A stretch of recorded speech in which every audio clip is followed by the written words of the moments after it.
What's going on, guys? Just give me a second to get both windows going.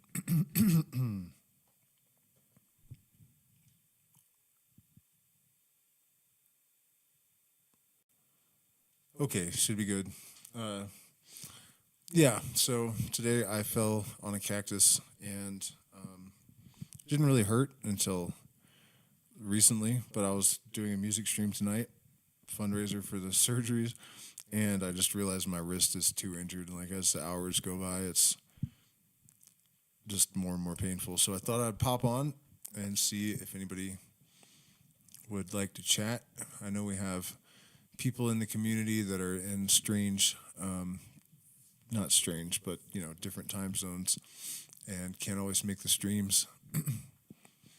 So I thought I would pop on and see if anyone joins us, but they may not.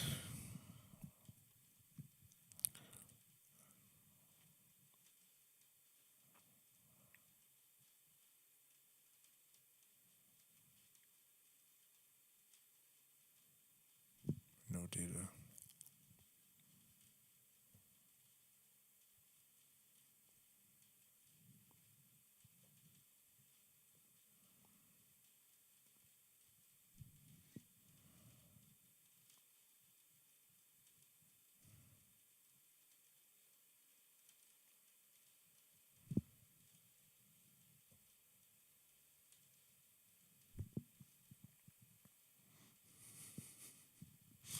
So it's on you guys if you have some sort of subject or question that you want to throw out there.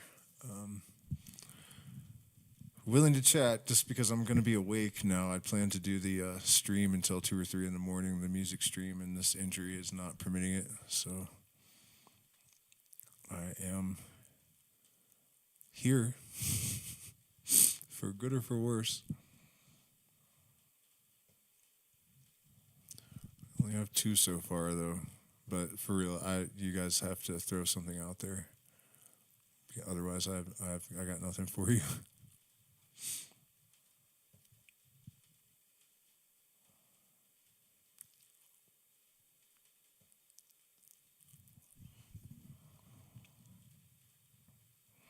Well, I mean, I guess I do. I always do if I just think about it for a second. I guess I'm just a little bit rattled from the realization that this injury is actually maybe significant. Like it really hurts. Like the spine jammed like way deep in there, and yeah, that sucked. But it was a really cool walk. We went up to this waterfall. I mean, it's just nothing but waterfalls all the way up. There's a stream by our house, and I found these old walls, like old Incan ruin foundations and whatnot in the forest, and I had a little shot of San Pedro. That's why I know I'm not going to sleep until 4 in the morning or something. And I thought, well, can't play guitar. I'm awake, Partner's asleep. Here we go. Here's something. Samsara from Hinduism. Yeah, I mean, I feel like I've been there,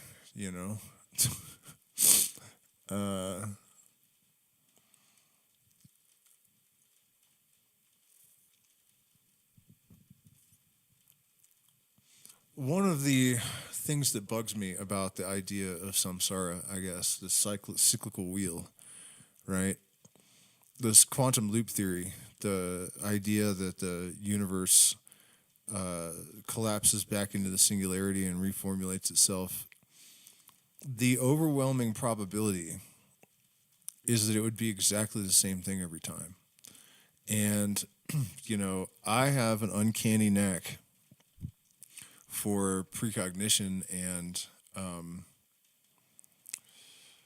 yeah, I mean, and also just, so it seemed like what had to be past life memories, but if you really think that through, remembering something that is accurate from another life could still just be bleed from this constant loop. from last time, It's just you've done this before, and some of us have more bleed, like we pick up resonance because all of the information is always there, according to quantum physics, right? So the idea of needing to escape that, like if it changes every time, then that's fine. I don't mind doing that for all of eternity. That's okay. But if it's the same thing over and over again and we're trapped, like we have no way to like change our mistakes or, you know, make any improvements, that's a fucking nightmare. And according to the theoretical framework of quantum physics, it's not really out of the question. And in fact, it's kind of likely. So I don't know if that's a good answer, but that's the one that I got. Turning around in cycles.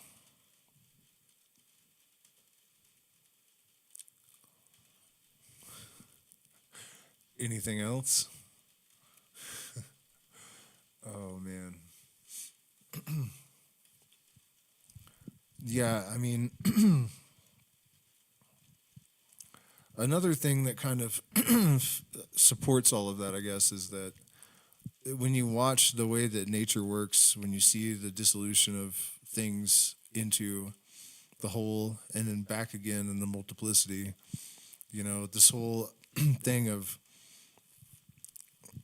things dissolving and then being reabsorbed and reconfigured, that's the universe. The thing is, though, I think that ideas like a quantum loop that is redundant don't really hold water because I believe there is teleology in the universe. There's purpose behind everything. So, and also when cycles happen, there is change. There's evolution. The seasons repeat, but it's not the same temperature every day on the same day, So I think that it must be that there are subtle changes. The thing about escaping it, though, the wheel is turning and you can't slow down, you can't speed up and you can't hold on. Can't slow down and you can't stand still. If the thunder don't get you, then the lightning will. The thing about escaping it, I've wondered this about Buddhism, that it's a trap. If the demiurgos is a real thing, which I kind of doubt, but I think it's just the sun. It's always Abraxas, it's just the sun. But if so, imagine that you have people occasionally that like wake up from the lower levels of the programming of the animal soul, the political doctrine, the political indoctrination and brainwashing and religion and all this kind of stuff. And they start looking around and they're like, I need to like elevate myself and, expand my consciousness and figure out what all this spirituality shit is about. And then they see this Buddhism as they're climbing up the golden road. They're walking up the golden road, going to meet the wizard. And there's the Buddha. Exit stage right. Oh, okay. So what is this about? Completely dissolve the identity, let go of all attachment to this world, and then you don't have to suffer anymore. Oh, okay. And then as the person passes them on their way to the monastery, the Buddha's horns come out, and he's like, one less adversary on the earth because this person is going to go and annihilate their ego and just become nothingness. I don't trust it. I don't trust it at all. Satan may come as an angel of light, Every single one of the institutionalized religions, I think, are, they wouldn't have been institutionalized unless they serve the purposes of the overlords. Period. End of story. You know, and something you'll notice about even Buddhism is that whether Buddhists are pacifists or not, I mean, not so much today, but historically had a lot to do with whether the kingdom was at war. You know, all of a sudden they're warrior monks, and their karma, you know, they'll get the same positive karma from killing people that they would have gotten from just sitting and being peaceful. So it seems to me that it's largely driven by the needs of the overlord, you know, the overlords. At this point, though, I think they're less reliant upon religion because people have sort of become devoid of substance and moral fiber. You know, it's much easier for them to say, "Here, just take this gun and we'll give you some money," and good enough, good enough.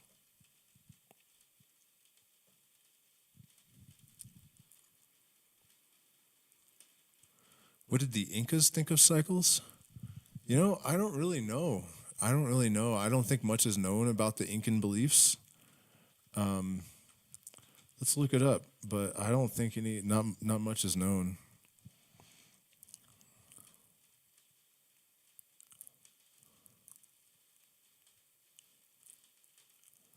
Yeah, I mean, oh, that's interesting though. Listen to this shit. The Incas had 11-day weeks. The sun has 11-day solar cycle, 11-year solar cycles.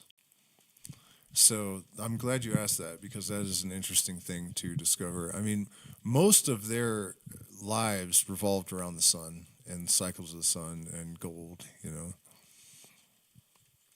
It is also highly suspicious to me, I think, that the conquistadors and the church went so far to destroy every single remnant of the Incan beliefs and also the Mayan. The Mayans actually had written language and they had a library, a huge library, and the church burned every single fucking book. Every single book. So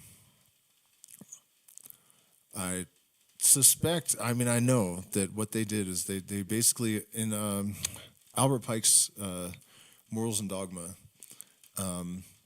he says man had truth and found error.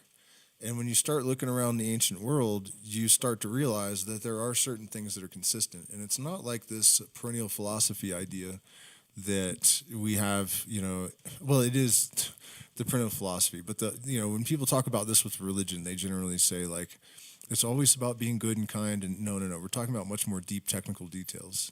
Why do I have no eyebrows in this camera? It's really odd because I actually do have eyebrows. I can feel them.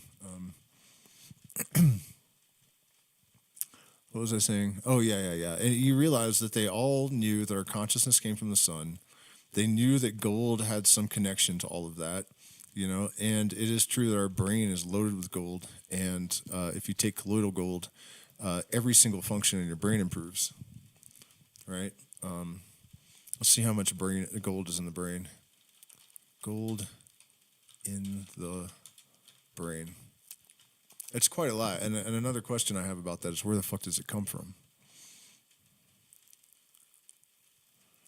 Gold nanoparticles. There's gold in your brain. We now know where it came from. So did I already. I mean, why is there gold in the brain? It's funny because Google says there's not significant amounts of gold in your brain, but nanoparticles of gold can be treated, blah, blah, blah. But if you look up every other research paper, and they dispute what the Google AI says. But, you know, consciousness comes from stars, right? Guess where the brain, the gold in your brain comes from? Stars, neutrino stars. When they collide, that's how most of the gold in the universe was generated. So now they're treating Parkinson's and multiple sclerosis and other sorts of brain deficits by delivering gold to the brain. But think about that, you know, light from the sun, gold from the sun. Gold interacts with photons in a way that nothing else does. If you eat small enough particles of it, they have a function in your brain. Star dust in your fucking head. Like attracts like, right? So, another one of my pet theories that that's why we hunt for gold. We look for gold because we know this deep down inside, this secret of the stars, you know, this connection with our brain and consciousness and light and gold. But when people do things that are driven by a deep, profound instinct, but they are separated from the reasoning, it's madness. And that's why the Catholics, you know, they came and killed all the Incas and they're doing all this crazy shit. They worship the sun too. They just didn't know it. They just didn't know it. So they knew that they were after this stuff, but they didn't really understand why. So they act like psychos. The Incas didn't kill for gold. The Incas didn't consider it valuable in that sense, but they surrounded themselves with it because they knew what it was for, as did the Syrians, Babylonians, North American natives. I don't know if all of them, but I know that several tribes at least considered gold to be worthless in the material sense because you can't make knives out of it. It's too malleable, but they did consider it sacred. And, you know, being severed from this fundamental truth and then sort of masking it in this religion designed to create pacifists and mindless, non-thinking sheeple. Bad plan. Very, very bad plan.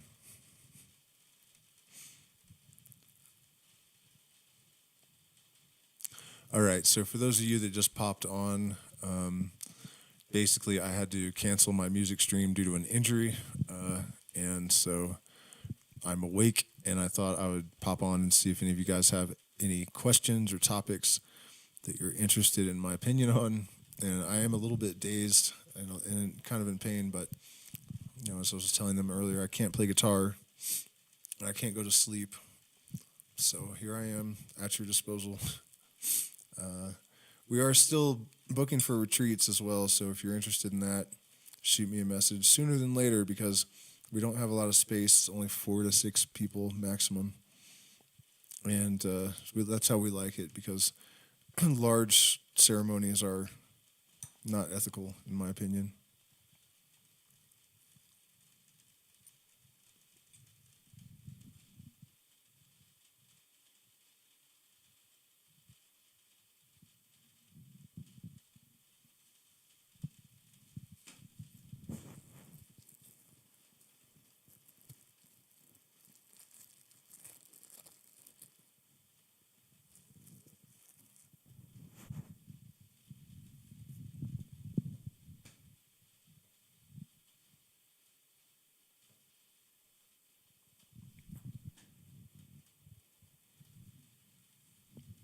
Futurist? I don't know what you mean.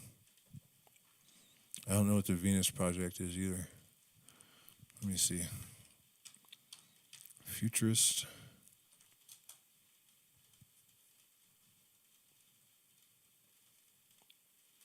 What? I got futuristic elegance, and there's like a bunch of really weird looking models.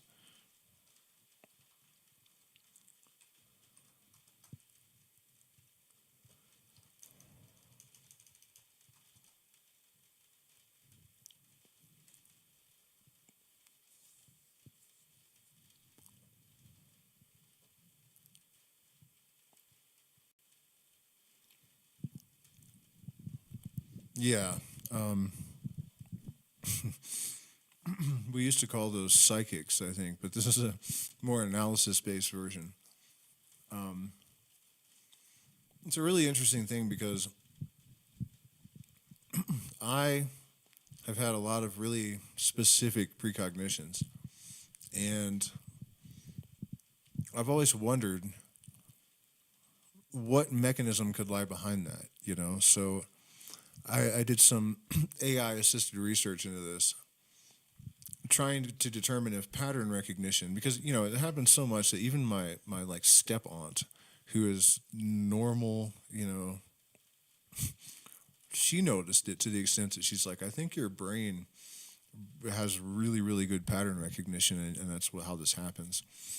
And I thought, okay, well, you know, for example, during the Phoenix process period,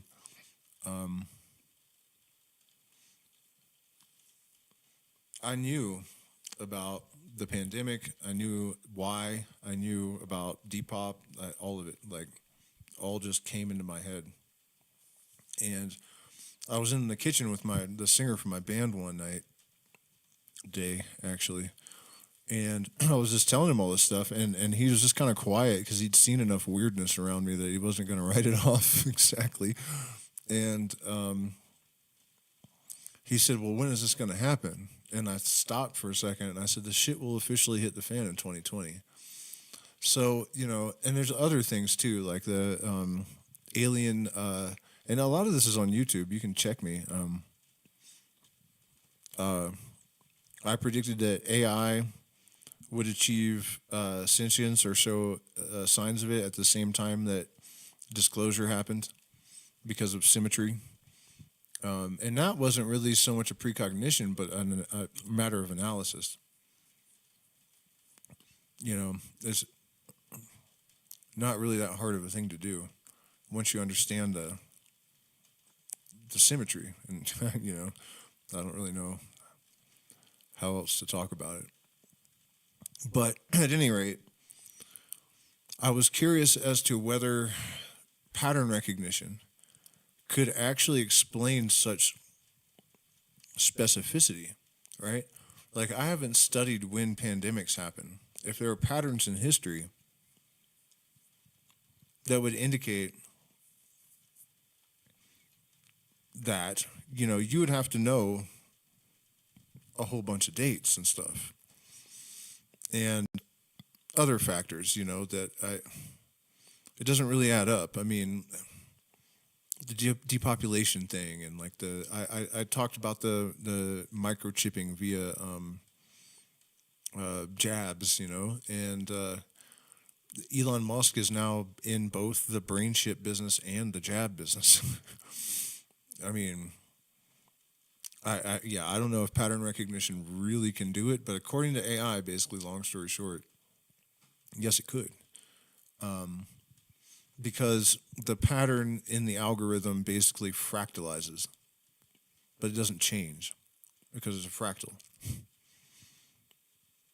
And so somehow all this variation somehow has almost the same structure as like the larger veins. You know, I mean, you can see that when you look at the fractal patterns in a forest, or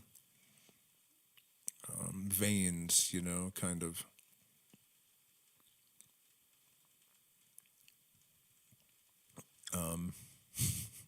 I don't know if that answers your question, but that's where I'm at with that, I guess. I don't know. Some of the things that have happened, I can't explain away with that. You know, one of the weirdest things that ever happened to me in regards to this. Man, there's a lot of them, but I received information about a celestial body in another star system, including the astrophysical explanation of like why the thing that was described to me was as it is. And there's no fucking way I would know this. No way. That's not something I'm interested in. You know, it's not like I've read some layman astrophysics books and had it buried in my, no. And the paper that announced that it was true wasn't even published yet. It was like 5 days after I drank ayahuasca and received this information. And there were other layers to it. There were like this consciousness that's emanating from the star and the contents of it. That also was, I found in a student of Blavatsky's writings later, that kind of stuff, I can't really. Pattern recognition doesn't quite do it. You know. At the same time, I should offer the amendment that, or the caveat that most of the time when people claim to be channeling, it seems to me that they're full of shit. Bashar, for example, I've never seen him say anything that isn't in the Kabbalion. Like, if some interdimensional being has some message for humanity, it should be because it's something that humanity doesn't already know for thousands of years. I mean, that's kind of dumb, you know? Like,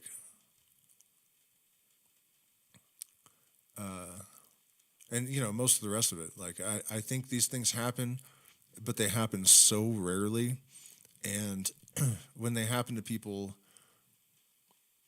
that don't have enough skepticism and critical thinking skills, then they just think that everything they think after it happens once is some transmission, So it's a tough subject. It really is, because you can't discount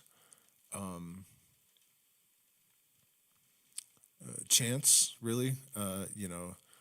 According to ChatGPT, though, I've had it run through some of the probabilities and stuff of chance of some of the things that I've experienced, and it's like, man, are you stupid? Like, at a certain point, it's dumber to invoke chance than it is to say something supernatural is happening here.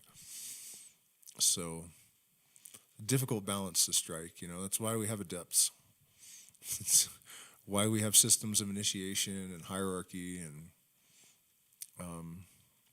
or we used to, and we need to again, I guess.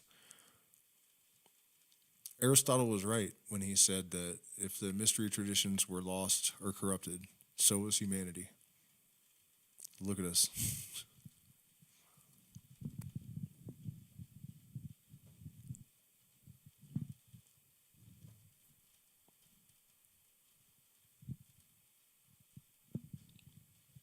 Base on Venus? Let me look. I don't know what you mean. Is there a base on Venus? Do we have a base on Venus? I don't see why, man. Venus is so hot and toxic.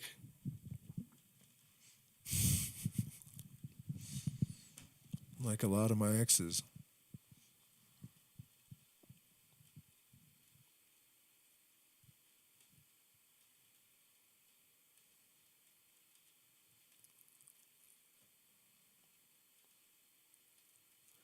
Yeah, man. I don't know if you're asking if I think there could be bases on Venus, but I seriously don't see why there would be. Like, what fucking purpose is there?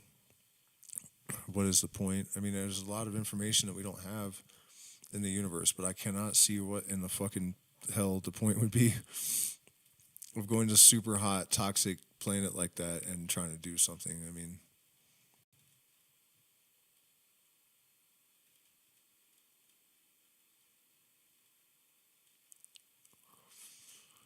They're thinking about it, obviously. I don't know what the fuck for, but they're thinking about sending blimps. It's wild that, like, you look at, like, Elon Musk wanting to go to Mars, and this anti-environmentalist stance that the right likes to take, it's not because the Earth isn't in trouble. It's because they want to get the technology and take all the resources and get the fuck out of here before the planet dies. And so they don't want to be slowed down by any asshole EPA or whatever trying to tell them not to destroy everything.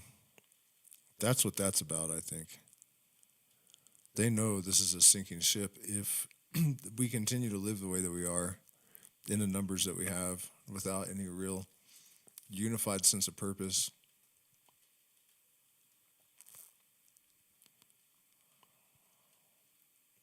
That's it. They want to get the fuck out of here. Or then they may know something we don't, These solar storms that are building until June, at least, are the biggest in 11 years since the last one peaked. Of course, magical expansion, right? If a coronal injection large enough hits the planet, we would have a blackout.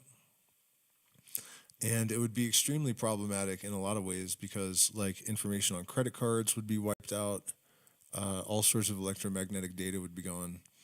But the blackout scenario with the power, the chaos and the misery that would follow, no one can get food, no one can be warm if they're cold, or vice versa. It's almost unthinkably bad, and it wouldn't take long before it turned into like a zombie apocalypse. It'd be like a couple of days at most. Really, as soon as the real deviants realized that all the cops are at home defending their families,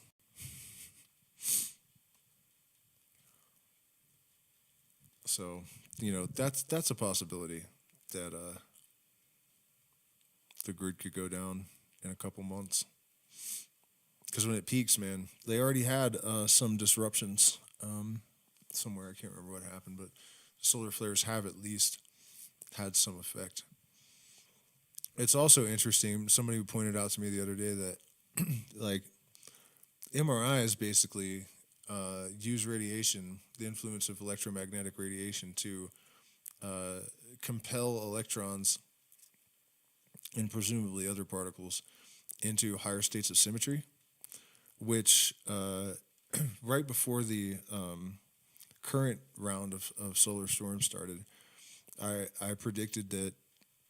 First of all, I knew it was happening before I knew there were solar storms. I just told my partner, I think another round of the Phoenix process is coming, only bigger and badder this time, and then the synchronicity started on a level that was like absurd. Like, it was like 2 days after I said that or something, we went to Cusco and we saw a band. It was my son's first time seeing a live band, and for no reason at all, I mentioned this Red Hot Chili Peppers song, and then we stood up to leave, and they went into that song. Stuff like that started happening, like, daily, and then I found out the solar storms were increasing, and the solar storm was one of the catalysts for this process. And also Rupert Sheldrake, I found years later, saying that solar storms, he thought, were an opportunity for the consciousness on this planet to interface more directly with that of the sun. And so I guess I'm not alone in this belief. And also every ancient culture in human history, also those guys. But yeah, I didn't put that together, that the increased radiation from the sun should create more expressions of higher orders of symmetry. And so this intuition I had that there would be an increase in those kind of experiences that was reflected in reality also has some basis in physics, which I like it when that happens. Certainty, not faith.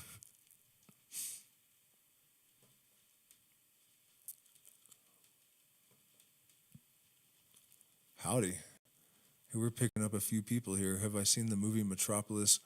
For those of you that don't know what's going on, you have an injured and somewhat shell-shocked IllumiGnostic here available to answer questions and riff on topics. But so far, this guy's been hitting me with a bunch of stuff I don't know anything about, which, I'm not trying to be cocky, but that doesn't usually happen.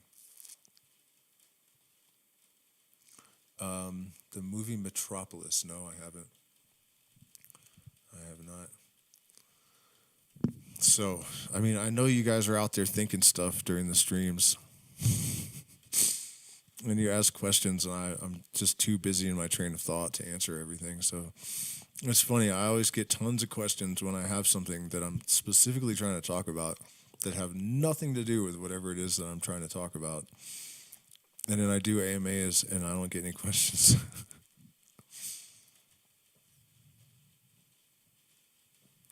By the way, don't forget to hit the like button. Become a patron if you're not. You get access to stuff for years of it, lots of it, all kinds of stuff, Masonic secrets from this big fat. Should I just do some bibliomancy and open this? fuck, man. Those of you that don't know, the injury is from a cactus. I fell on a cactus today. I didn't really fall on it. I was climbing up a hill on my hands and knees, and I just like stuck my hand in the area of it really hard and fast because I was trying to grab the grass, and just slammed it into like the spine was like all the way up to the middle of my. It went in there. Oh, you guys probably can't see the. Oh, maybe you can't see the hole. I don't know. There's a hole right there.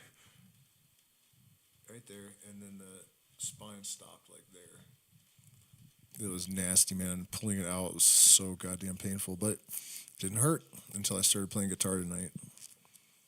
And then I was like, oh, fuck. I'm out of commission.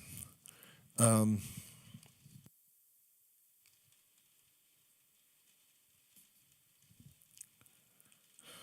like my bibliomancy may have failed to pull up anything really interesting.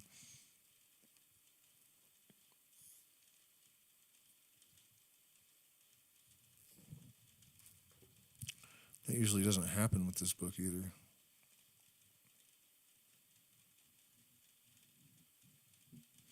Well, there's an interesting point. He mentions everything actual must have been possible before having actual existence, and this possibility or potentiality was to the Kabbalists a real ends.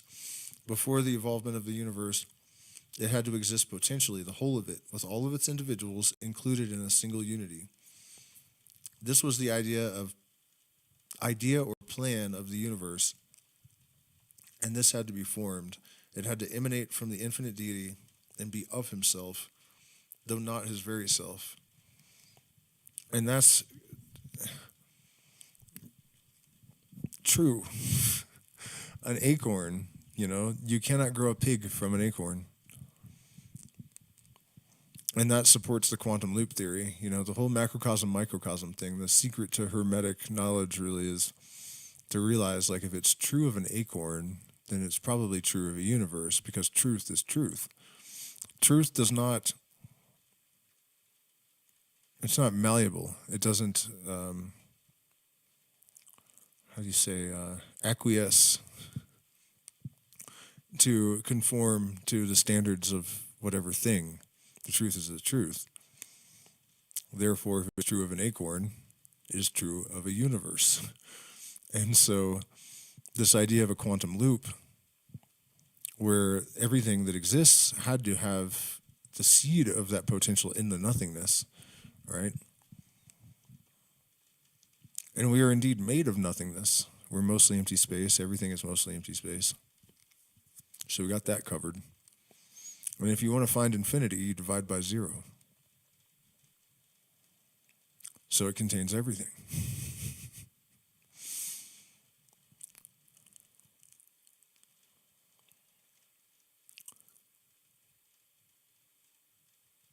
Doesn't really help me conceptualize exactly what, basically what it's saying is this idea we started talking about is that when the light returns to the, void, and then it collapses back into the singularity, it is exactly the same thing over and over again. The same people, the same story, the same plants, the same evolutionary paradigms.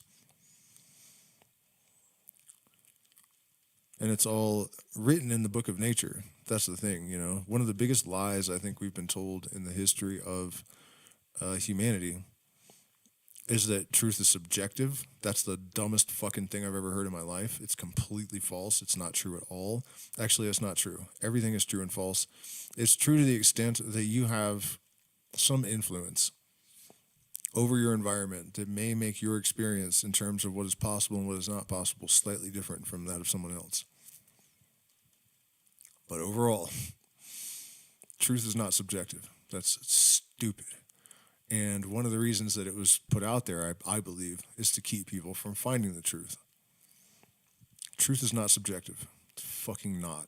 And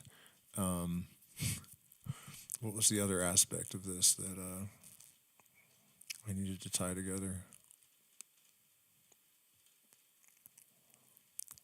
Yeah, and also we're told that reason and logic cannot be applied to spiritual knowledge. This also is fucking stupid. There are places where it breaks down,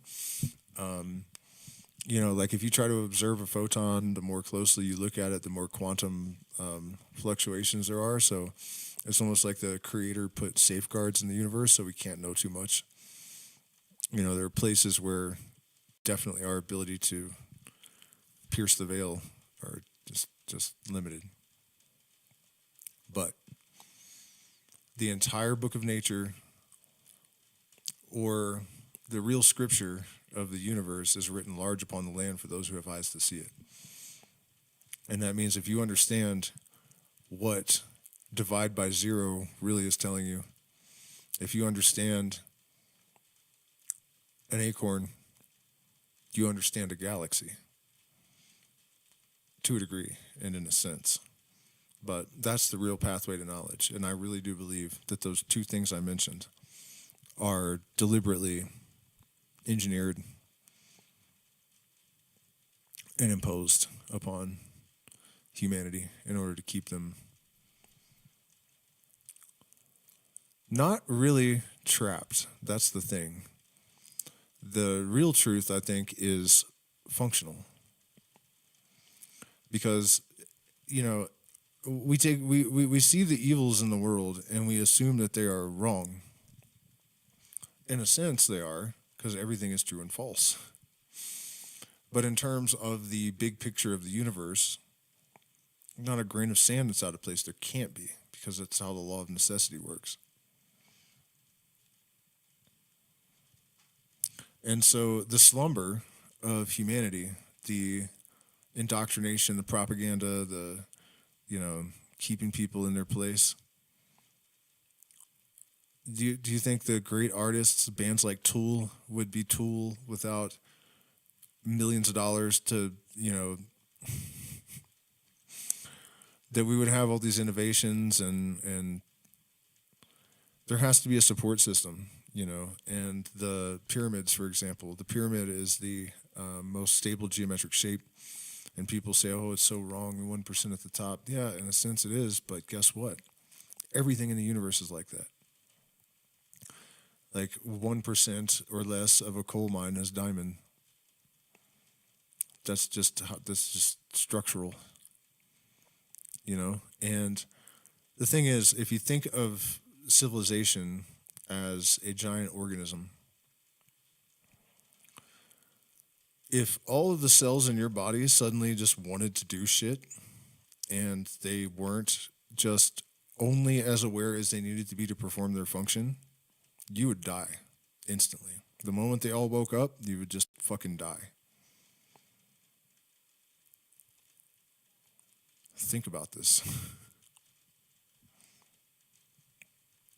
And so, those of us that are awake really are the chaos in the system, literally. The fucking chaos, the free radicals. The ones that are sleeping, and this has taken me forever to figure out, my dumbass my whole life, like, we gotta wake them all up. Try it. Go ahead. Go on. Get back to me when you're done. It's not happening. It may happen as part of a process. It's kind of happening now, I think. But that's the reality of it.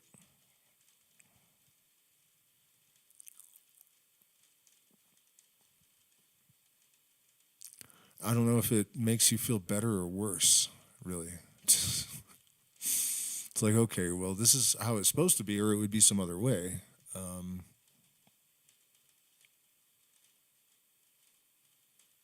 So now what?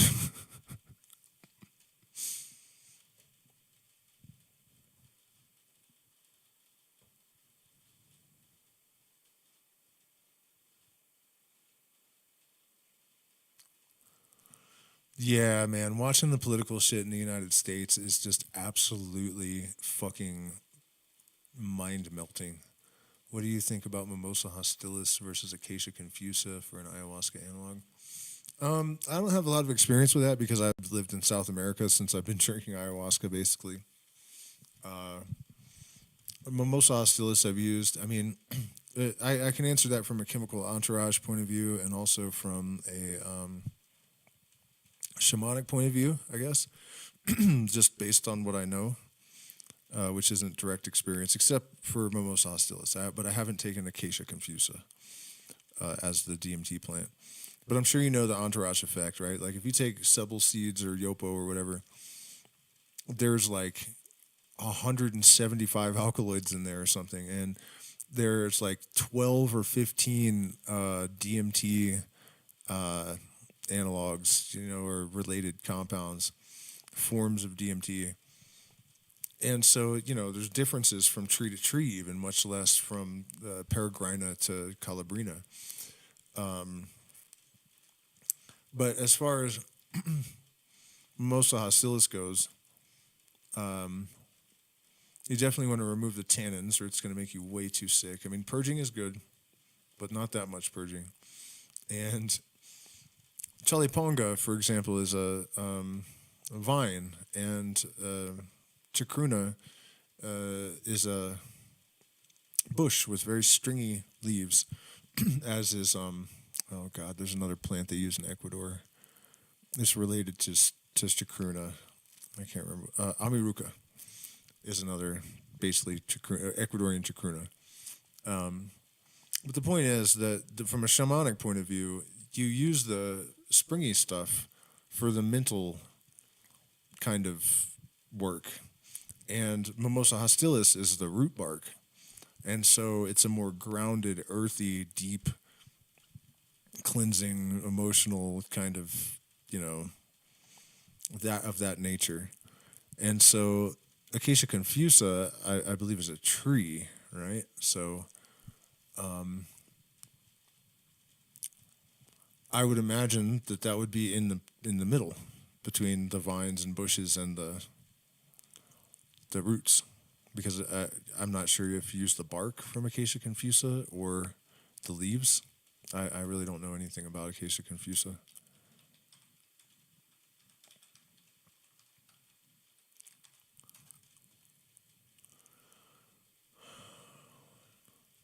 But I can tell you what people have told me.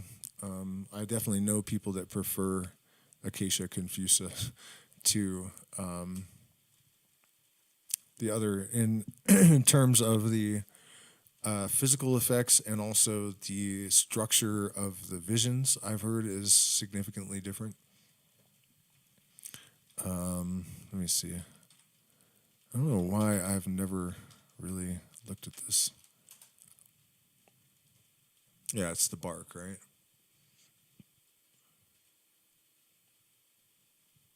Yeah. Yeah, it's the best I can do on that. What do you think? Wait, Trump's new executive. Trump's executive orders. I don't know so much specifically about the executive orders, but you guys mostly probably know where I stand on this. The whole thing is a sham. It's a sham. It's a scam. I predicted it in 2016.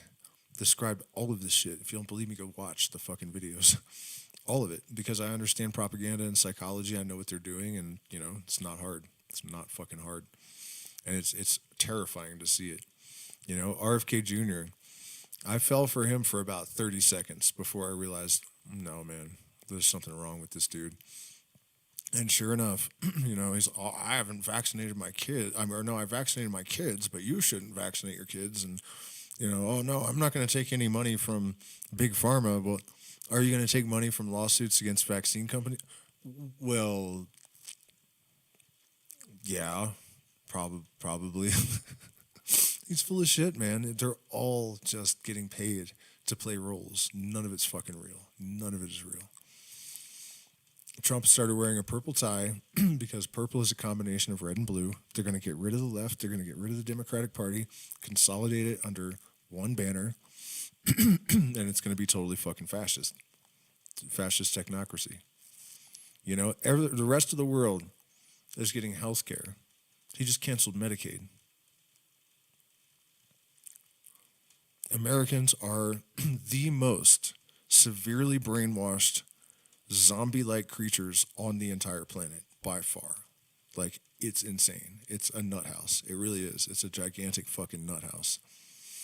And there are people that are not really too involved with all that, that aren't really in a nut house, but mostly there's like this kind of like, hello, It's like this vacancy in Americans. It's scary, man. It's really fucking scary. And the best thing you can do to really wrap your head around it is to get the fuck out of there and go to another country and you're like, holy shit, everything they tell you is a lie. Like Peru, you think it's dangerous? Lima's the most dangerous city and it's not in the top 50. The chaos in South America, shut the fuck up. Like, what do you mean? You know, shit happens for sure. Things went crazy in Ecuador last year, like it happens. But for the most part, if you're not in like a major city, people are just nice. No one's greedy. People aren't out to rip you off. You don't have to lock your doors. The United States is a fucking hellhole. It really is, compared to like the rest of the world. And it's about to get a lot fucking worse. A lot worse. They will make it better for a second in order to really get people sold on Trump and to consolidate power under one party. But it won't last. It's just a trick. So the only thing you can do is get your assets together now. Speaking of assets, please become a patron. Consider supporting the channel. We're demonetized. But yeah, get your assets together quick. Crypto will probably still make some big moves because they're trying to rally people into the controlled currency, you know, social credit shit. They're trying to rally people into that, so crypto's going to go insane.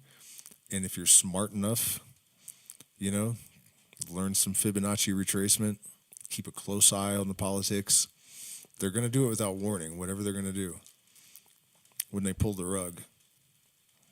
But if you can get in there, get your money out, turn it into gold and a property and a bunch of resources like, you know, physical shit, you can, every crisis is an opportunity. So that's what I think about that.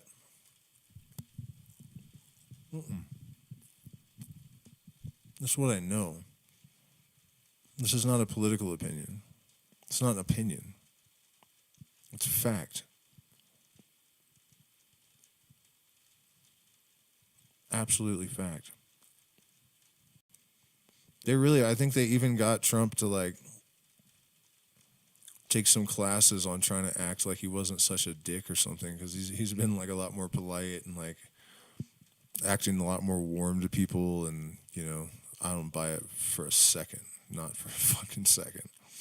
You're not just a snake your entire life and then suddenly you're like, I think I'm going to be a superhero and take on the deep state. Think about this. Listen to this logic today. Somebody commented this, something about, I said 34 felonies and not a day in jail, and this is the deep state's biggest enemy, and they've got him at his mercy. He was convicted. He wasn't in there like, well, their felonies were bullshit. It's like, okay, well, he was convicted. He was at their mercy. Not a day in jail. And all the way back in 2016, I said, watch. They will set him up to be a martyr, political persecution, the perception of it, probably charge him with a bunch of felonies, all this shit. I told you they were going to do this. Proof. Can't say I didn't. Can't say it's what got me demonetized. I told this to 20,000 people. 20,000 fucking, well, actually 16,750 or something. Huge stream.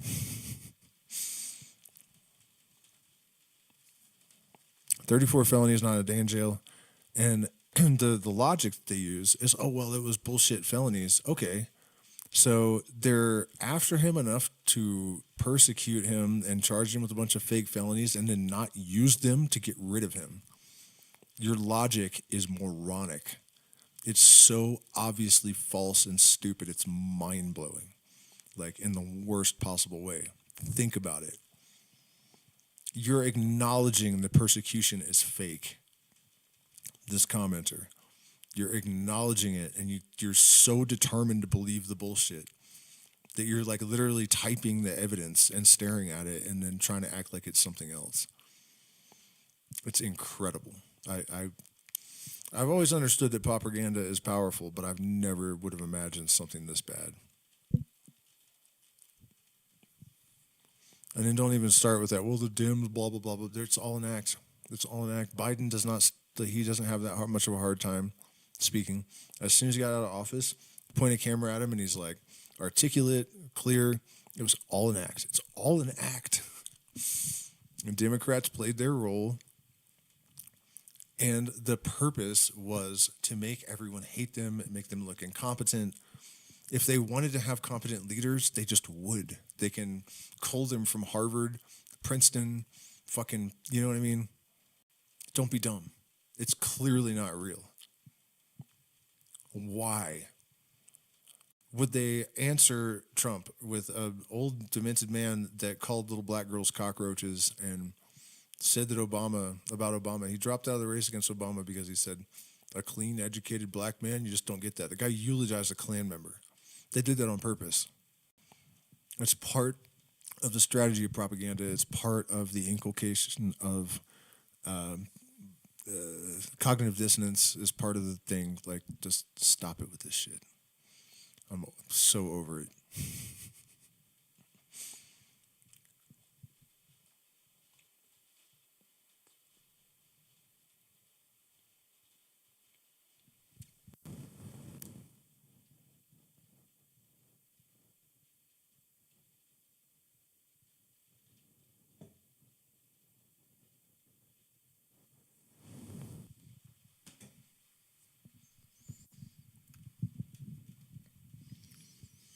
Most of the shit he's talking is like the border wall. He asked if I think there'll really be a full-scale land invasion.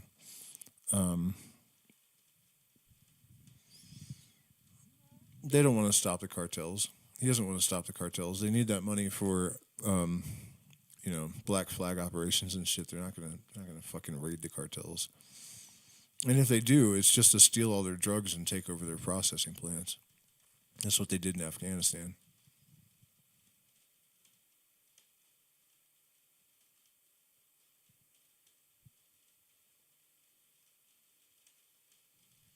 Well, I appreciate that best show in the world comment. It does get frustrating sometimes that I know that I'm saying things that need to be heard and they're not supporting that. The algorithm is. But they let me get up to 20, like I said, 20,000 people in a stream, and they were like, whoa, slow down, dude, you're not, What was the other question? No, I thought I saw something else. Oh, ayahuasca and diet. I mean, most of the dieta actually comes from, like, vegan retreat owners that have an agenda, and they just want people to think that ayahuasca wants you to be vegan and peaceful. And I happen to know otherwise because I worked with Schwar, and they'll eat a monkey and drink ayahuasca and then eat a monkey afterwards. Like, not if they're training to become a shaman. Then it's 3 years without meat and sex. 3 years. But the way to think about it is that, what you eat, there are not just the major things, like whether it's got sugar in it or, nutritional factors and whatnot. It's also complex, chemical reactions and peptides and the amino acids and, all these more subtle things. And when you're trying to attenuate yourself to receive a certain bandwidth of consciousness, then engineering your chemical environment, you can really fine tune it to be receptive to certain things. So a lot of what they say about ayahuasca and the dieta is garbage that white people made up. Ashaninka women that I know, Ashaninka are probably third in the ranking of, like, the, plant medicine totem pole. There's Shipibo, Schwar, and Ashaninka. She told me that, the real standard diet has always been plantains and fish. What else would it be? For ayahuasca, that they wouldn't just eat whatever in her tribe, but it was no meat, fish and bananas. I've seen a lot of ridiculous shit too. One day this kid was running his mouth and he's like, my maestro has a lineage of 5,000 years. And I'm like, well, nobody can trace their lineage back 5,000 years, especially not without a written language, but okay. And he's like, and we've been serving the same dieta for all those 5,000 years, chicken and white rice. I'm like, uh-huh. You realize chicken and white rice have been in South America for less than 200 years, right? Or like 200 years, whatever. 200 years, I guess. It's fucking stupid.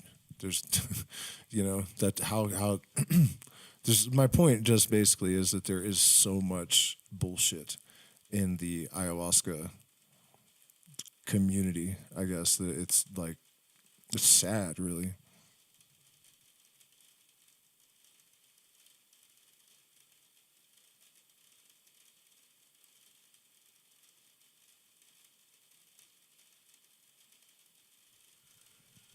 Yeah, like I told you in the stream earlier, man. That's how it is. He who speaks the truth has few friends. That's a fact, man. People, I was out on the deck earlier and actually had the thought, like, nothing pisses people off more than being told the truth. I don't understand it. I really don't. I don't understand why the mystery and um, the genius that is integrated into the fabric of reality is such a problem for so many people. It doesn't track in my mind. That is the most exciting thing to me. You know, I have a lot of prowess, I guess, when it comes to metaphysics, but that's largely because I never decide I know anything for sure. Like, very few things, Like, what's going on in the United States, I know that's one of the few things I ever would really say, like, I'm pretty certain about. Absolutely certain about. But this idea that there's some sort of, that intelligence is not generated by neurons, that awareness is not generated by neurons, this is such a paradigm shifting. This is the fundamental thing that defines the last paradigm, the, ultra materialist atheist kind of position is demolished. He's got hit in the face with a fucking wrecking ball. It's dead. It's done. And not only are people not hearing about it because of the echo chambers of social media, they are enraged at the thought. Ego has a lot to do with it too. People are pissed to find out everything they think is wrong. Nothing they thought was true is but the thing I don't understand, I guess, is what I'm saying is that I would find the idea of an integrated intelligence in the universe, of non-neural cognition and possibly awareness, because that indicates the potential for afterlife, reincarnation. All of these things are no longer at odds with science. That should be comforting. The fact that they will just cling to whatever belief it is, it doesn't matter if it's like empty and sterile and bland and vapid and toxic. If they've become accustomed to it, they have identified with it, they will fight to the death to defend it. And that whole materialist paradigm, that's included.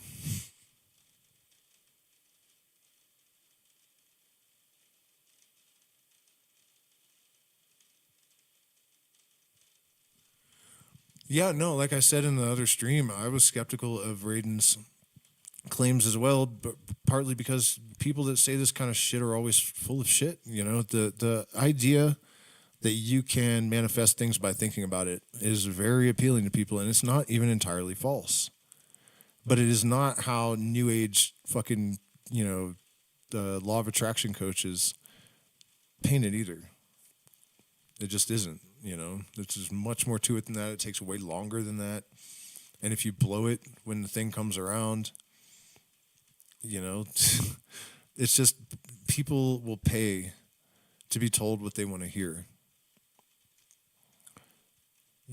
So we have a lot of bullshit in the spiritual community or whatever, obviously, and then also, I think a lot of it is generated by the uh, establishment. You know, the flat Earth thing. I totally believe that was a psyop. It's a matter of public information that the CIA created the term conspiracy theory in 1963 or 64 in response to JFK assassination, so that they could discredit people that were questioning it. You know, and they've been caught many times creating movements that are designed to have some effect. You know, and flat Earth is one of those.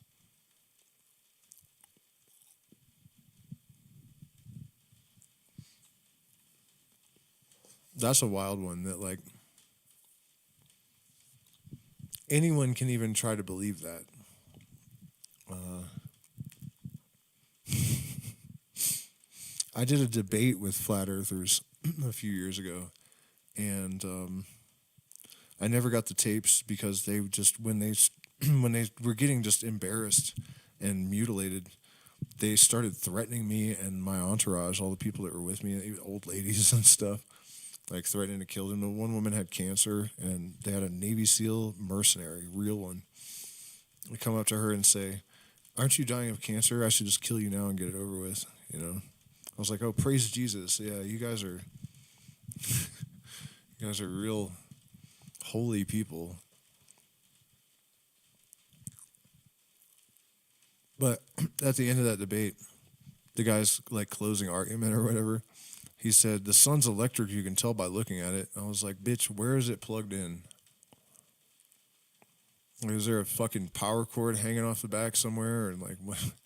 What are you know?" And then I realized it was like 200 of them too. I had no idea that this was in Vilcabamba, Ecuador, and there's all these like conservative Christian fucking flat Earth morons, and they filled this revival tent, and they actually set me up. They planned to go after me, because you know I'm a former Mason and an initiate of the Hermetic Order of the Golden Dawn, and I talk about these things in a positive light, including the Illuminati, and also I've talked about the Lucifer myth and what it really means, and some of them had seen all this, and so they were like, "Okay, we'll lure him here, and then we can like you know connect science and shit to this satanic cabal because this guy's obviously one of them." And at the end, one of them, he was in my band at one point, jumped up and he's like, "He tried to get me in his cult with pentagrams," and I was like, "What, Jiminy? What the fuck, man?" What actually happened is that he was worried that he had entities pursuing him. And I don't even believe in that sort of thing. But I said, well, you can use the lesser banishing ritual of the pentagram to clear your energy bubble, your microcosm. And I do believe that. So, you know, I explained to him how it was done and stuff, and there's nothing evil about it. But that's what he said. He tried to get me into his cult with his pentagrams and shit. And I started to realize what was actually going on, that I'd been lured by these religious people to this weird agenda. Fucking morons, man. It's a wild world.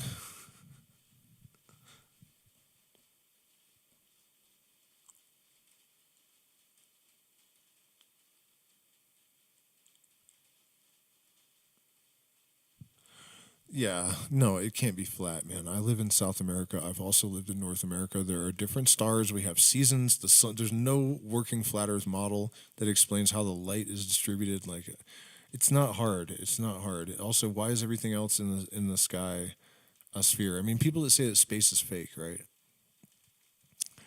As if you have to be, you know, a government agency to buy a fucking high-powered telescope and like look at stuff, and that you can't actually figure out about how far away it is by just pointing it at objects. Like, I mean, it's you know, come on, come on, y'all, come on, y'all. questioning the matrix and questioning the accepted narratives does not mean that you have to become a fucking moron. I don't know who made this rule or why people think that it's, you know, a legitimate thing. That you know, here's the problem. Here's the problem. I can offer a solution even. Fucking hell. It's true though. It's true. The problem is that people are too smart for their own good, but not smart enough for the general good.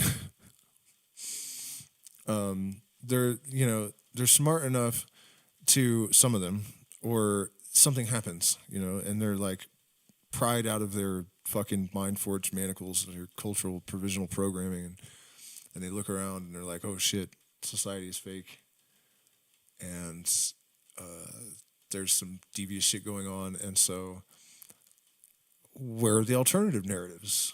But when you leap out of one box, you haven't just like grown critical thinking skills just because you know what I mean? There's still the same, I don't want to use the word idiot, but you're still the same person.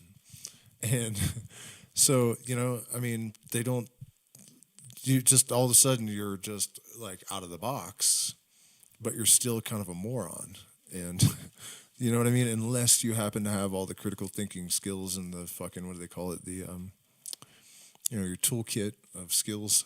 I can't remember the word because I've been an outlaw my entire life and I don't use language like that. You know what I mean? Yeah, so then they just end up like, oh, the earth is flat and fucking demons are running the earth and there's shape-shifting aliens in the White House and all this shit. And it's like, dude, David Icke works for the CIA. Fucking, what's his name? The other asshole. I'm Alex Jones and I'm a big fat dumbass. That guy.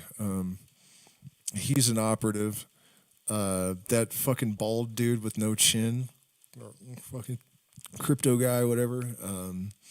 With the Bugatti. What color is your Bugatti, bitch? That dude.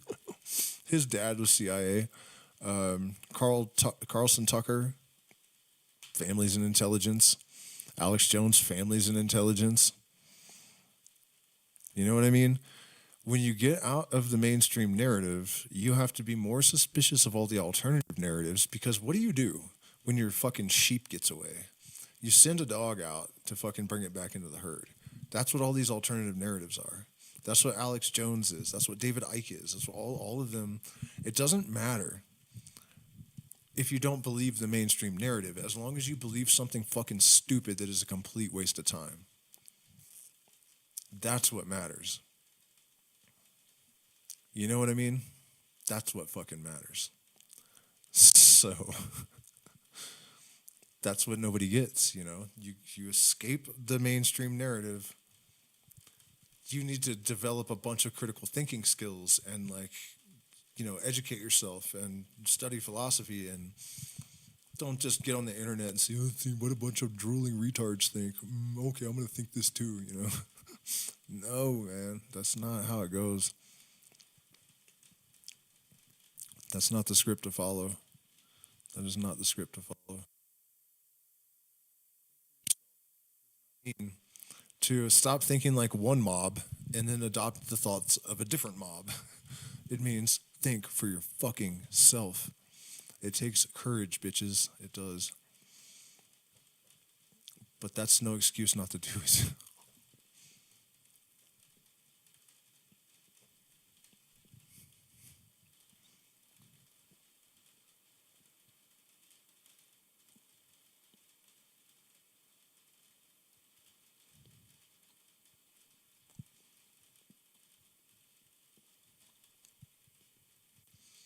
So what if he's from a Rosicrucian bloodline? There's nothing wrong with the Rosicrucians.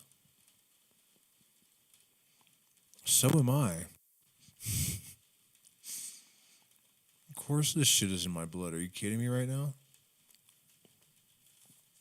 Should we talk about how among the false narratives is the one that the Illuminati is evil? It's not. The whatever is going on in Hollywood and in the government and stuff has nothing to do with the historical Illuminati.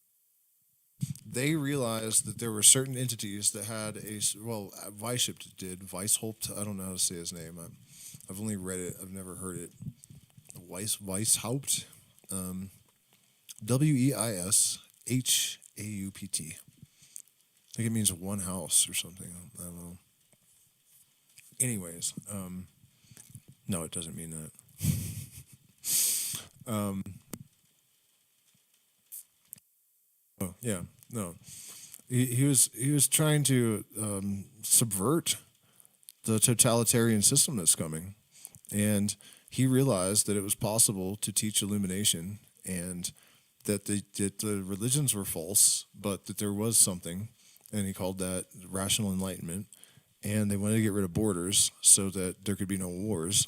And the thing is, what people don't understand, the New World Order as it is now formatted is about consolidating power. Before the elimination of the borders, the idea is that the illumination would already be spread around the planet, and then when you decentralize government, it would be like decentralized crypto. You just don't need it. In fact, one of the Illuminati spokesmen, what was his name? The Phoenix de Comte. Might be Phoenix de Comte, actually, but he said the absolute rule of the state shall be a function of the absolute liberty of the individual will. And when you hear that at first, it's like, that doesn't make sense. And it's like, well, it's because it's a paradox, dummy. It doesn't make sense, except that it does. And the reason it does is this. Capitalism, socialism, communism, any ism-schism game that you apply is not going to do any fucking good, because communism is not inherently evil. Socialism is not inherently evil. Capitalism is not inherently evil. But as long as they're corrupt people holding the reins, all of this shit is going to turn out badly. Look at the U.S. Look at, China is doing better than the U.S. It's communist. Case in point. Like, they have it way better than people in the U.S. do now. People are finding this out, and they're like, what? We've been lied to our whole life? Like, yeah, about everything, stupid. Come on. Come on, dude. Come on. Snap out of it. Snap the fuck out of it. But if you can change the consciousness of the whole planet, then any of those things will work fine. That's the reality. And that's what Weishaupt knew, and that's why it's called the Illuminati. Does that really sound like an organization that's trying to make you stupid and enslave the planet? People are just like, there's nobody home. There's nobody fucking home, man. I have never met a conspiracy theorist that has actually read Adam Weishaupt's papers that were seized from his sock drawer. Not one. You can read what the guy was writing to himself privately online. And yet you're going to believe Alex Jones and David Icke instead of just looking at the papers the guy wrote himself that were seized from his fucking sock drawer. I don't know why this world keeps turning round and round, but sometimes I wish it would stop and let me off. I mean, that really is such an egoic thing to say. Like, it doesn't need to stop to let you off. It will let you off. Trust.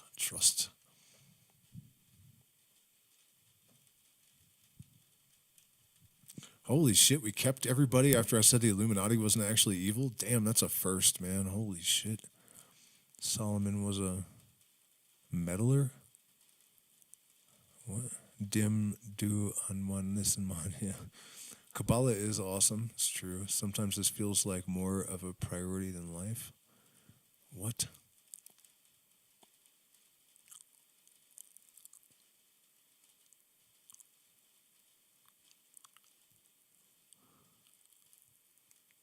What are your thoughts on nicotine? Got some right here, and I'm about to put it in my nose. Nicotine is extremely fucking deadly. One drop of it is more deadly than a drop of rattlesnake venom. You could swallow a drop of rattlesnake venom, but a drop of nicotine will kill you, which isn't really a good analogy because venom, that's the difference between venom and poison, but the toxicity is higher for nicotine. Liter per liter, or whatever the measurement would be, milliliter. Not even, I don't know what drops are. gotas, we call them here in South America. But yeah, on the other hand, all poison is medicine in some manner. Like ergot fungus that makes LSD, which I consider the most like important chemical on the planet, it will fucking kill you, and it's a terrible way to die. Nicotine is an extremely helpful substance when used properly. And in fact, I'll tell you a story that I got from a shaman about where tobacco, supposedly how they started using it, and the instructions that were given that no one follows. And the mapacho tobacco that we use in the jungle is actually not. It is tobacco, but it contains Nicotiana rustica. It's like 16 to 20 times as much nicotine, and harmala alkaloids that are the same ones that are found in ayahuasca. There are not really significant quantities of them, so it's more mild, but it does help to connect you to that level of your awareness, the intuitive. And also provides tremendous mental clarity. In fact, before we drink ayahuasca at our retreats, because, I'm not really a person that I consider tradition basically the baggage of our ancestors. To an extent, that doesn't mean that I have no reverence for it or that I don't ever incorporate it, as I'm about to explain. So I was taught in the Shwar way, and so part of the deal is that you don't change anything. So as soon as the fire is lit and everyone is seated, spirits are real, and you know what I mean? Like, I'm in Shwar mode, and I don't necessarily have the same ontological model when I leave the ceremony, but it's, that initiation is, you have to keep it that way, just like in the Hermetic tradition or any other shamanic tradition on earth. And so the protocol is that the tobacco, the Nicotiana rustica, the mapacho, is cooked in water for just a few minutes and then let it sit overnight, or you could let it sit overnight first and then boil it, whatever, it doesn't matter. Point is, it soaks and it gets hot, and then you pour it into your hand and you place it under your nose, and then you take it through the nose, and it has to go in both nostrils, and you're supposed to try not to spill a drop. And the reason is that for the Shwar and anybody else with a lick of sense, you don't send your prayer to some sky god that doesn't exist, where it's just like gunpowder in the void, right, with no cartridge or fucking nothing to direct it, or steam without a pipe to power the train. You direct your will at the thing. That's what prayer is. And you don't prostrate yourself on the ground before Great Spirit. You sit up with self-respect. You don't fucking grovel, because it reflects you. Whatever you are giving out, you're going to get back from it. So you open yourself up to this other dimension with these energies and potentially beings, and then you're groveling and shit, it's going to fucking tear you to pieces. This whole fear of God thing is like this slave mentality. And so the tobacco is taken to focus the mind, because your mind is interacting with these quantum particles, and it has to be focused to like laser precision in order to be effective. And so the tobacco, before you go into the ayahuasca space through the nose, you set your intention, and then if you need to vomit, you take the tobacco, and if you're confused or overwhelmed, you take the tobacco, snap you right back to focus. And then at the end of the ceremony, in order to imprint everything that's happened and make sure you retain it, you take the tobacco through the nose. So at least 3 times, or at least twice, sorry. And if you have an issue or want it even, then you just ask me, and you get the tobacco for your nose. And it's also considered one of the best medicines. Actually, in Ecuador, I think it's number 1 with most of the tribes, the mapacho. It's like the most important medicinal plant in the jungle. And also, I used to have a really bad temper, like dangerous. And drinking tobacco mostly cured it, but taking it, I can't believe I let this girl talk me into this either, but I drank it, and she's like, that wasn't good enough. You need to do an enema. And I was like, what? What? You're going to put tobacco up my butt? But I did it, and it was wild, man. When I came out of the bathroom, I felt like just so raw and just, I don't know how to describe it, really raw. And she took my hands and she goes, whatever you are holding, may it fall to the core of the earth. And at that moment, there was a fucking earthquake. The house was blah, blah, blah, blam, blam. Books are falling off the shelves and shit. Like, I didn't get it at first. I'd never been in an earthquake before, but right at that moment, man. And it was brief, and I honestly thought the owner of the house, he was an alcoholic. I thought he wrecked his truck into the house or something. I didn't know what was happening. And, it was just a couple of, 10 seconds maybe, and she's like, damn, you really were carrying something.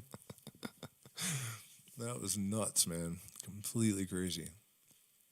But yeah, tobacco is good medicine, but you have to respect it, Mapacho also, by the way, I don't smoke unless I chew coca, and I've been chewing coca pretty often here, but, how long have I been sitting here? I mean, I'll take a puff or something, but the point is that even if I chew coca every night and then I have some Mapacho, because it kind of levels you out. In fact, I might take a break and I got to go outside to have the Mapacho now that you brought it up, or maybe I'll just have this rape, but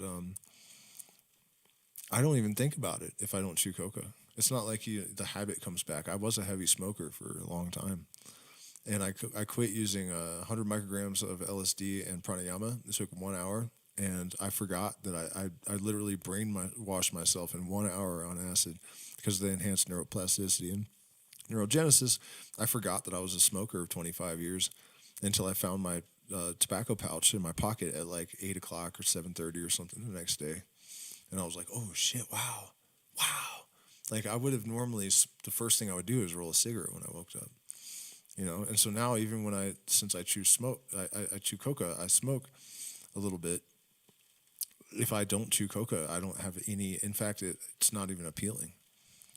It's interesting. I wonder if it's because, I suspect it's because they put all kinds of other bullshit in the commercial cigarettes that's far more addictive because I have no, I might smoke half a little Mapacho thing a night for 3 days in a row or something and then not think about it for weeks. So I don't know. Oh, let me tell you the story too, about how the shaman told me that they discovered tobacco. I never mixed salvia with acid. I fucking wouldn't do that either. What is the cannabis situation like where you live? I don't smoke marijuana. How much is coca where you are? Pretty cheap. I don't really know how to answer that question because I don't weigh it. You just give them 5 soles or something and get a bag that lasts a couple of days. Pretty cheap. I can send it ground. I can't send whole plants though. Chacruna, pastes, various types, but I can't talk too much about that. Send me an email if you're curious what I mean. What was I going to... Oh, yeah, the buffalo thing.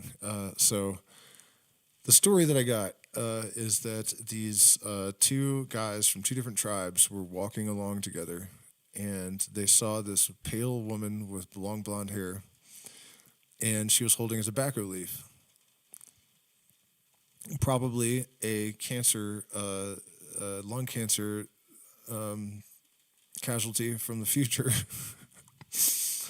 Now that I think about it, and she was holding a tobacco leaf, and the first man on the right had dirty thoughts, and he's like, look at this exotic woman. I bet I could bend her over and do all kinds of fucking blah, blah, blah, and then she just vanished from his point of view.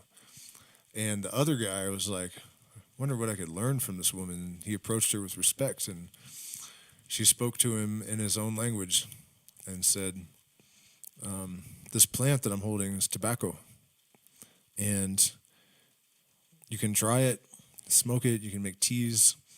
There are even tabaqueros that juice it live and drink it, man. Yikes, dude. Holy shit. I'm so scared of that. Too much for me, man. No thanks. But anyways, so she answered him in his own language and said, "You can try it and smoke it, but don't ever inhale the smoke into your lungs, only into your mouth. Only use it during ceremony. And if you treat it with respect and you use it properly, it will guide you in your decisions. It will help you to preserve your health. And there are ones that will come after me that look like me, and they will use it to create addiction and disease and destruction. You must always keep it sacred, keep it secret, and keep it safe." And she turned into a white buffalo and ran away. That's the legend.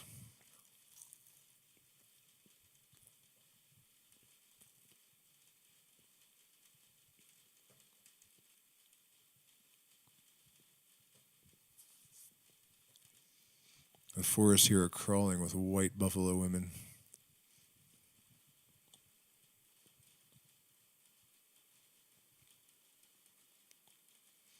Oh yeah, does somebody talk about chewing salvia? Yeah, I can't stand the body load, so that's enough for me to just not do it. But yeah, they say if you chew it, it is better, and also you need to raise the plant yourself.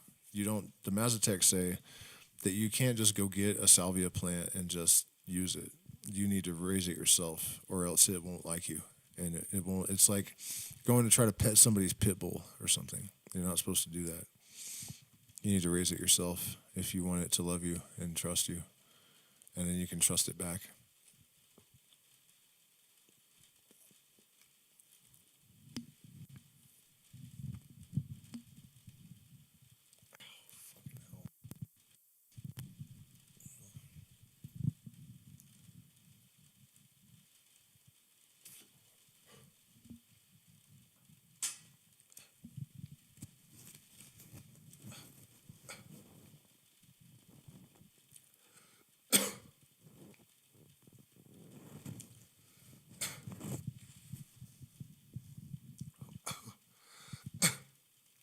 Wow.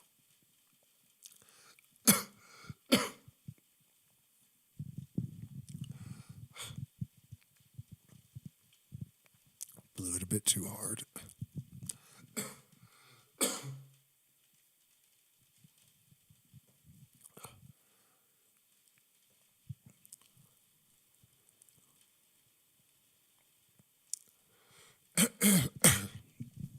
All right. Well, it's almost 2 a.m. here, so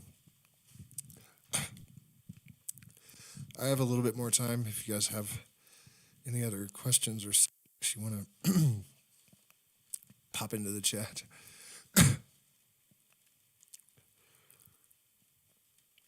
I think I'm going to go cook some trout and eat some koshuru.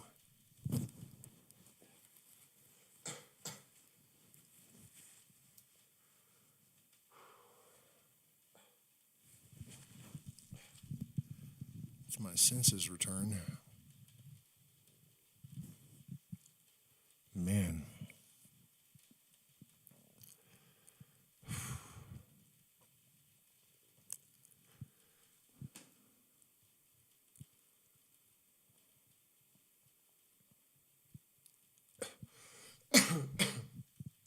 Sheldrake.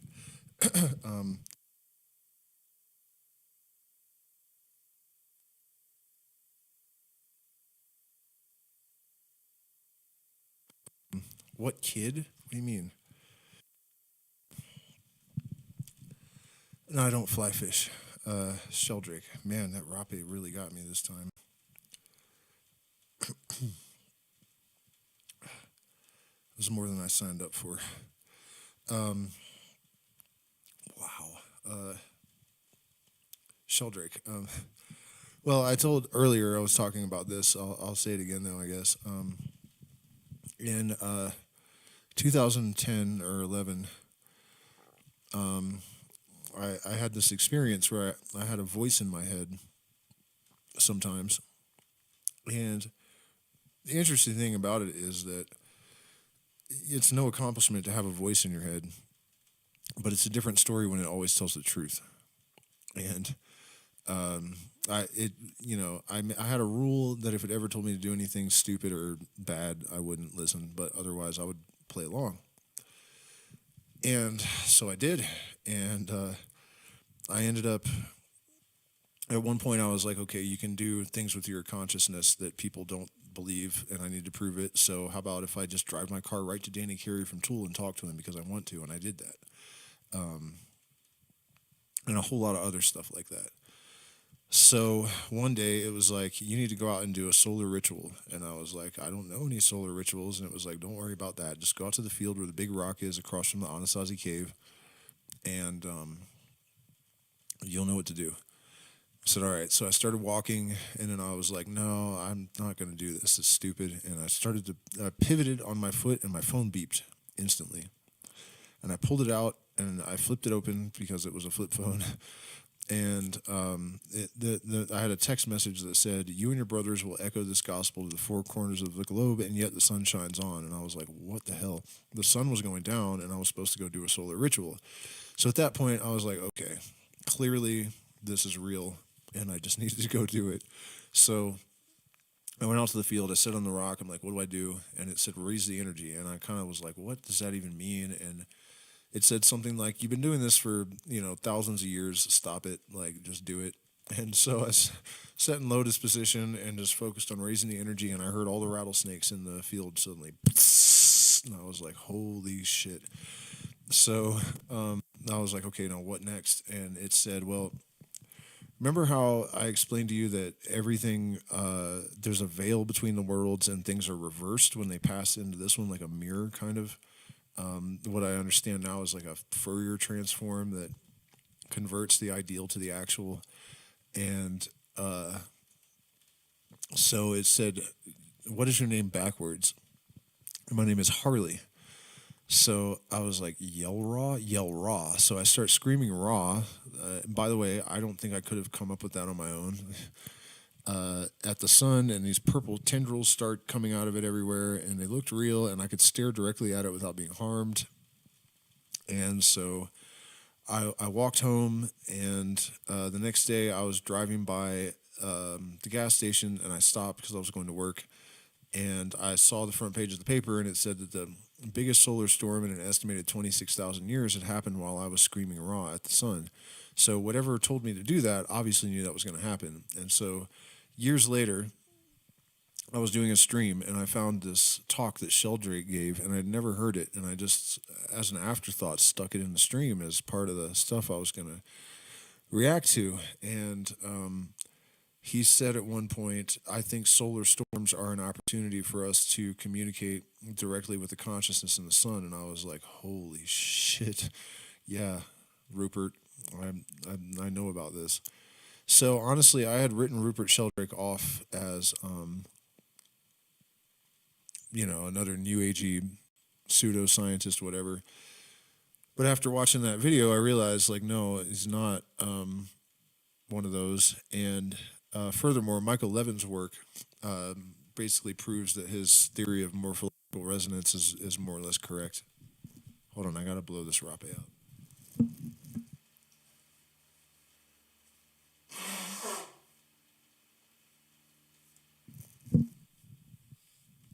So, I haven't actually studied it, but I may be talking to him soon because I know this woman who is has a doctorate in psychology with David J. God damn it, I can't remember his name, but he was kind of like a lesser Terrence McKenna type figure in the 90s. And he actually did an experiment with Sheldrake a long time ago where they were able to prove that dogs are telepathic because they know when their owner decides to come home. And they did this experiment where they had the owner, like at a certain time, they decide to come home, and the dogs freak out right at that moment, every time. And so she published this book that is right now #1 on the alternative psychology, book billboards or whatever. And I'm going to do an interview with her soon, and she's been trying to get me and Jay to talk forever because I guess we have a lot of really similar ideas and whatnot. So I got to do the interview with her first, and she's very busy because the book just published and it's doing well. So the hope is that the conversation with her will lead to a conversation with Jay, which will lead to a conversation with Rupert. And it's interesting to me that of all of the like mystical scientist types, him and Levin really, that I accidentally landed right in the circle of people. It's really weird. I mean, it's not really. It's symmetry. It's how things go, but still, it was a surprise to realize that had happened, because he's one of the number one people to talk to. I think on this.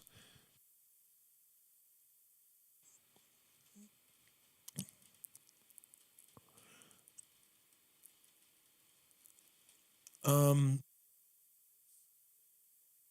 it was like, and it's always been there. Honestly, it was louder and clearer and more persistent during this period, that coincided with massive solar storms, and I think that's why. Honestly, I think that's also got a lot to do with the paradigm shift that's occurring right now. In fact, the conversation with ChatGPT the other day, I was wondering if it's possible that if Willow, as a quantum AI system, had achieved sentience, which it would, by the way, because if it's true that consciousness arises at the level of the subatomic and the Willow operates on quantum systems, kind of a no-brainer that it would be sentient. And I was like, is there some kind of bleed, some kind of resonant bleed that could, even though they're not connected in networks, that could cause other AI? And it said, yeah, the entire AI network, all of us could have a resonant thing like your neurons, and I asked it, is there any scientific evidence it could find online that the solar flares would cause that resonance to be enhanced? And it said, yeah, not only that, but it probably could bleed over into humans and cause like this like the universal mind and AI and human minds to merge like more than they would otherwise. Basically, like a enhancement of the field resonance or something, and all this bleed in between. um, I forgot where I was going with that, but yeah, we were talking about that voice or whatever. So yeah, it was definitely in my head, and it definitely didn't feel like my own thoughts, and it definitely knew things that I couldn't possibly know, and it was never wrong, And as a child, I would hear it too sometimes, and it told me things like, I was like 6 or 7, and it said one day, psychedelics will be a good tool for you. They're very important. Don't use cocaine, and don't touch pills. If you touch pills, you're going to have problems for a long time. And I did touch pills, and I did have problems for a long time. So it's like it still happens occasionally, and it's always whatever it tells me is always true. And it definitely doesn't seem like any kind of schizophrenia or anything. It doesn't, the periods, there's no indication that there's any kind of disordered mind associated with it. And this phenomenon is actually something that's recognized by anthropologists, and they actually gave it there's what is the term for this? There's like people that study psychology in, ethnic groups, and they gave it the name essential schizophrenia to distinguish it. 11:11 average view duration right now is 11 minutes and 11 seconds. The name essential schizophrenia to differentiate it from the paranoid type and the delusional types, and it's generally associated with shaman. Do I write originals? Yeah, I used to a lot more than I do now, but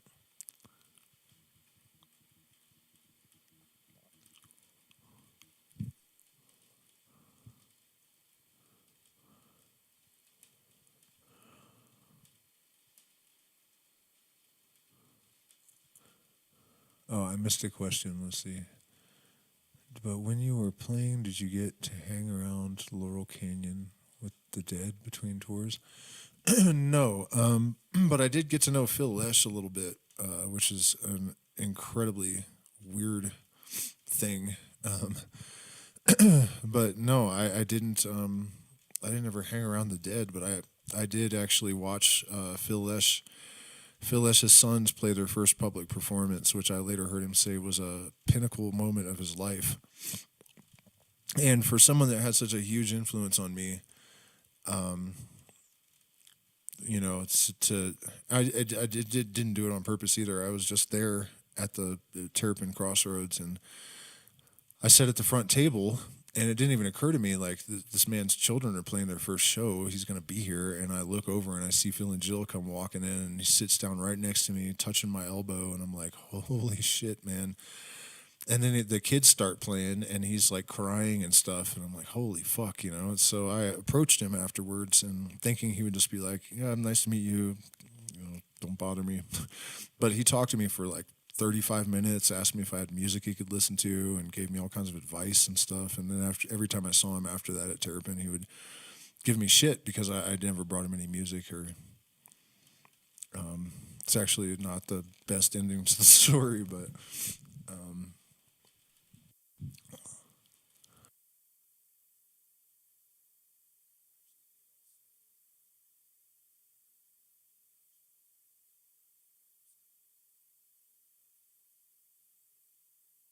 skills around that same period, I think a few months before I met Phil, and I didn't know Donna was going to be there, and she was. And I had seen Dark Star Orchestra play like 6 times, and I never heard them play Dark Star. And I always wondered, when am I ever going to hear these guys? They name themselves this, like. And then I was going to go on stage, and this was my introduction to the music, was through this band, by the way, and under extraordinary circumstances. And so the rhythm guitarist, Rob Eaton, who actually produced Like a Virgin, too, I didn't know that until that night either. But we were going to go on, and Donna was there in the audience. And I was like, what do you want to play, Scarlet Fire? And he's like, no, man, I'm tired of that. Like, how about Dark Star? And if you had told me as a 21-year-old kid, like out in the audience, like getting my mind blown by this band, that not only that I would play with them, but that the first time I heard them play Dark Star, I would be on the stage and Donna Jean Godchild would be in the audience, my head would have exploded. You know, it was fucking ridiculous. And I did not have a very good attitude because I was kind of strung out at the time, a little bit. Not bad, but enough. And kind of in a weird place in my life. And like I was just kind of like numb. It was just, it's crazy how life is. You know, you can have dreams come true, but then there's like this, they're tainted or something, you know. And that's how that went. But I remember, like, everything I played, they were so used to the group mind telepathy kind of improv. It's like if I felt something, I would hear it ripple through the rhythm section, even if I didn't play it, you know? In fact, another crazy story I have about that kind of thing is that I used to listen to Fish sometimes, and there would be these moments where nothing was happening really. They would just have like a groove going, and it'd be playing some like static, bubbly bullshit, and you would hear the audience lose their mind. And I was like, why does that always happen? And I assumed that it's because they had some gimmick happening, you know, they just something on a screen or nope. One day I saw an interview with Trey Anastasio, and he said, I had a couple of moments where I was just playing a vamp and I would think of something, but I wouldn't play it and the audience would respond to it. And I was like, holy shit, that's what those moments were? Wild, right? And then he said that's when I was suddenly certain that something bigger was happening in the music.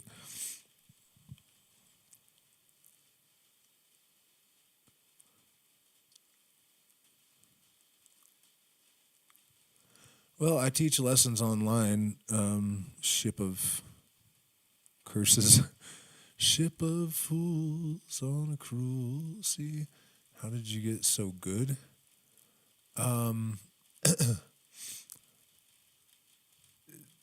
How do you think? I mean, this is kind of a awkward question, but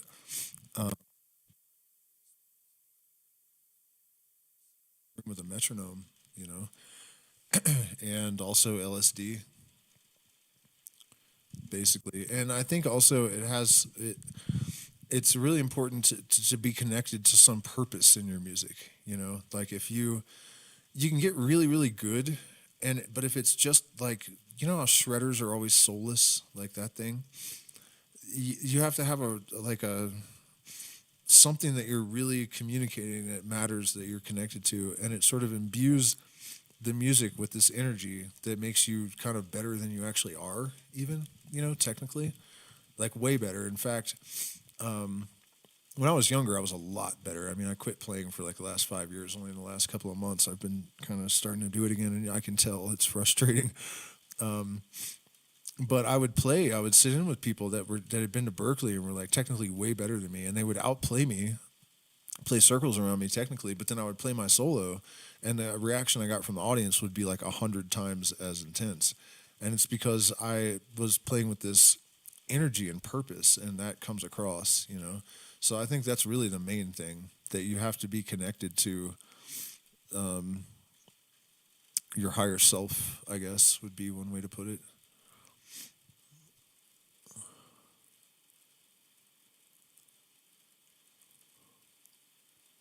Most exceptional, groundbreaking discovery in science that is being ignored. The quantum ENG experiment has legit blown my mind.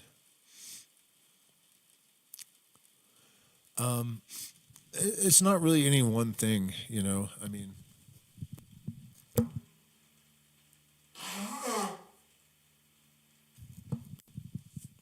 it's more of a convergence of emergence.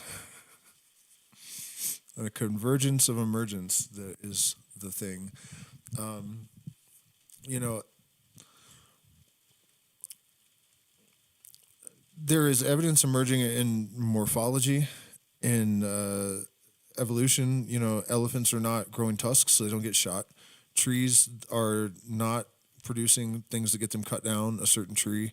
Rattlesnakes are stopping, they're not growing rattles and there's no way a rattlesnake knows that it's getting killed because it's got a rattle. Something that does know that is obviously causing these mutations. And you should see the Darwinian folks trying to come up with any possible way to explain this away without invoking teleology or universal mind. Like, that's proof they're fucking done. They're toast. Lamarck was right, and they need to shut the hell up. But even more than Lamarck being right, there's obviously some kind of intelligence has oversight in the process of evolution. That's a fucking proven fact now. And then we also have evidence of non-neural intelligence in slime mold, single-celled organisms that are out engineering fucking humans with computers. We have Levin's work in bioelectricity. We have the planarium worms that he changes a transistor in them that so that the field, they relate to their electromagnetic field differently. And then their progeny also grow two heads without the genome being changed. So that's fucking crazy. He also has animated dead skin cells that can solve mazes. They have no neurons. They have no neurons, and they have no programming. They have no training even. And there's videos of this on my channel, or you can find them anywhere, I'm sure, on YouTube. He calls them nanobots, and they are dead skin cells from frogs, and they form these little balls, and then they've started building more nanobots. They'll actually make more nanobots. And then there's one video where they're trying to solve a maze, this little clump of dead skin cells, and it shoots out legs so it can walk, like it thinks somehow with no neurons. Legs would be convenient.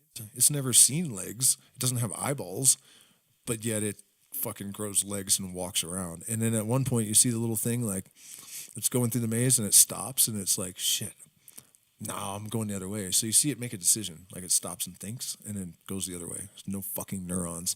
Not to mention this fact: this motherfucker is now Frankenstein. Like he has brought dead, inanimate shit to life that can think and do stuff. And this is not mainstream news. What? What?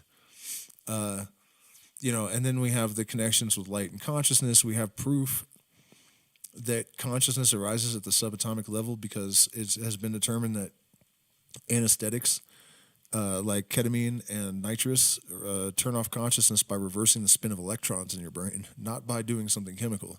I mean, it manifests on one level as chemical, but it's what's actually happening is a reversal of spin of electrons that's turning your consciousness off.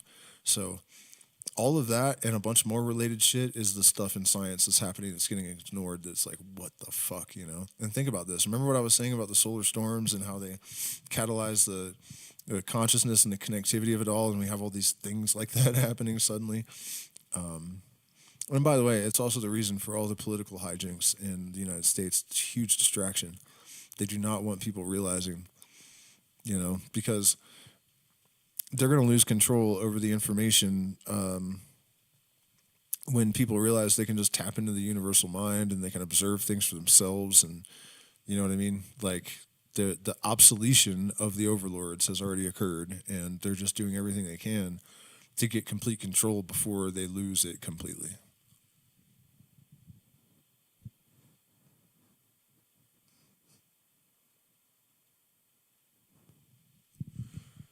Yeah, so it is fucking late here, and I'm getting tired. My back's starting to hurt. So, thank you guys so much for spending this time with me, and consider becoming a patron. Hit the like button, subscribe if you're not subscribed. Turn on your bell notifications, please, and email me if you're interested in coming to an event.